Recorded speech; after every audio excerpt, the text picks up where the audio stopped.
എല്ലാവർക്കും നമസ്കാരം.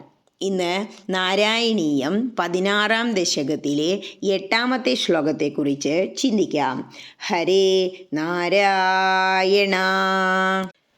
ദൃഷ്ടോർവശീം തവ കഥാം ച നിശമ്യ ശക്ര പര്യാകുലോ ജനിഭവൻ മഹിമാവമർശാത് ഏവം പ്രശാന്തരമണീയതരാവതാരാത് ത്വത്തോധികോ വരദ കൃഷ്ണതനുസ്ത്വമേവ. ഇനി ഈ ശ്ലോകത്തിലെ ഓരോ വാക്കുകളുടെയും അർത്ഥത്തെക്കുറിച്ച് ചിന്തിക്കാം.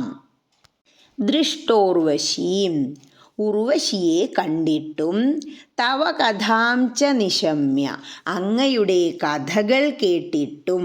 ആര്? ശക്ര, ഇന്ദ്രൻ. പര്യാകുലോ ജനി, പര്യാകുല അജനി, വ്യാകുലനായിത്തീർന്നു. ഭവൻ മഹിമാവമർശാത്, അങ്ങയുടെ മാഹാത്മ്യം അറിഞ്ഞതുകൊണ്ട്. ഏവം പ്രശാന്തരമണീയതരാവതാരാത്, ഇപ്രകാരം സൗമ്യവും ആശ്ചര്യകർമാനുഷ്ഠാനത്താൽ അതിമനോഹരവുമായ അവതാരമെടുത്ത ത്വത്തോധികോ, ത്വത്ത ശ്രീനാരായണമൂർത്തിയായ അങ്ങ്, വരദ ഹേ വരദായക, അധിക കൃഷ്ണതനു ത്വം ഏവ, അതായത് ശാന്തിയും വിചിത്ര കർമ്മവും കൊണ്ട് ശ്രേഷ്ഠനായവൻ ശ്രീകൃഷ്ണ സ്വരൂപനായ അങ്ങ് മാത്രമാകുന്നു. ഇനി ഈ അർത്ഥങ്ങളെല്ലാം മനസ്സിൽ വച്ചുകൊണ്ട് ആ ശ്ലോകം ഒന്നുകൂടി ചൊല്ലി നോക്കണം. എന്താ പറയണേ?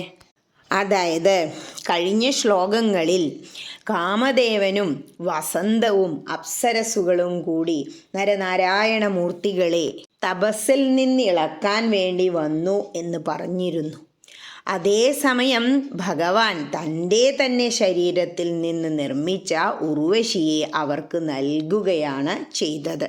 ഇങ്ങനെ അതിമനോഹരിയായ ഉർവശിയെ കാണുകയും അങ്ങയുടെ കഥകൾ കേൾക്കുകയും ചെയ്ത ഇന്ദ്രൻ അങ്ങയുടെ മാഹാത്മ്യമോർത്ത് സംഭ്രാന്തനായി ഭവിച്ചു.